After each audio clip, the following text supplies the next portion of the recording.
Assalamualaikum warahmatullahi wabarakatuh.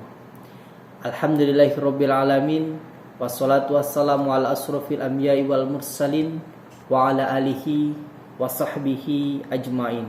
Amma ba'du.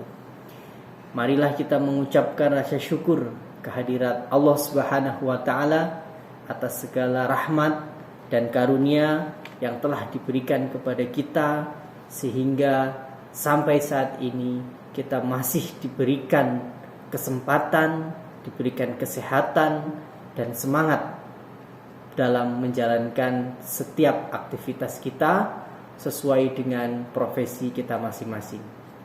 Pada kesempatan pekan ini kami akan menyampaikan kultum mengenai hadis Rasulullah Shallallahu Alaihi Wasallam tentang 3 perkara haram dan 3 perkara makruh. Di dalam hadis Rasulullah Shallallahu Alaihi Wasallam pernah menyebut 6 perkara, yaitu 3 perkara pertama hukumnya haram secara mutlak, sedangkan 3 perkara berikutnya hukumnya makruh dan bisa meningkat menjadi haram. 3 perkara yang diharamkan oleh Allah dalam hadis tersebut adalah yang pertama, uququl ummahat, yaitu durhaka kepada ibu. Durhaka kepada ibu termasuk ke dalam dosa besar. Begitu juga durhaka kepada ayah tentunya. Akan tetapi durhaka kepada ibu dosanya lebih besar daripada durhaka kepada ayah. Sebaliknya, berbakti kepada kedua orang tua pahalanya sangat agung. Dan berbakti kepada ibu itu lebih besar pahalanya daripada berbakti kepada ayah. Durhaka kepada orang tua artinya menyakiti hatinya dengan rasa sakit yang tidak ringan seperti mencacinya, memukulnya, atau menghinanya di hadapan orang banyak. Seorang muslim yang durhaka kepada orang tuanya kelak di akhirat, walaupun ia masuk ke dalam surga karena keislamannya, tetapi ia tidak akan memasuki surga bersama golongan orang yang pertama masuk surga. Ia akan disiksa terlebih dahulu di neraka dengan siksaan yang tidak ringan, yaitu siksaan yang sangat pedih. Kemudian yang kedua yaitu wa'dul banat, atau mengubur anak perempuan hidup-hidup. Perbuatan keji ini marak dilakukan pada zaman jahiliyah tentunya. Orang yang pertama kali melakukannya adalah Qais bin Asim. Hal ini masuk kategori membunuh dan diharamkan serta termasuk dalam salah satu dosa besar. Bahkan merupakan dosa yang paling besar setelah kufur dan syirik. Lebih-lebih lagi jika yang dibunuh adalah mahramnya, seperti ayahnya, ibu, atau anaknya. Membunuh mahram ini lebih besar dosanya dibandingkan membunuh selain mahram.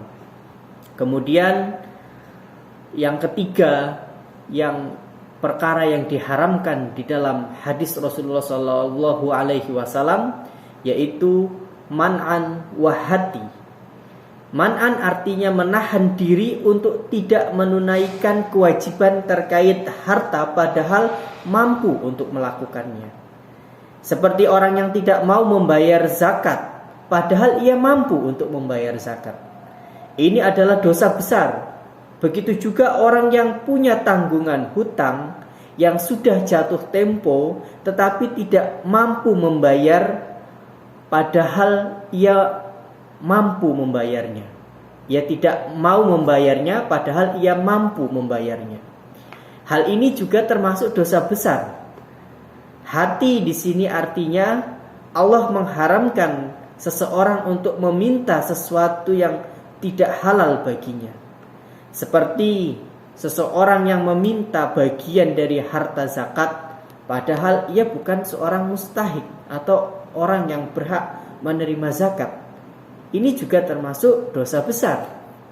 Begitu juga orang yang meminta bagian dari harta wakaf padahal ia tidak memiliki hak atas wakaf tersebut.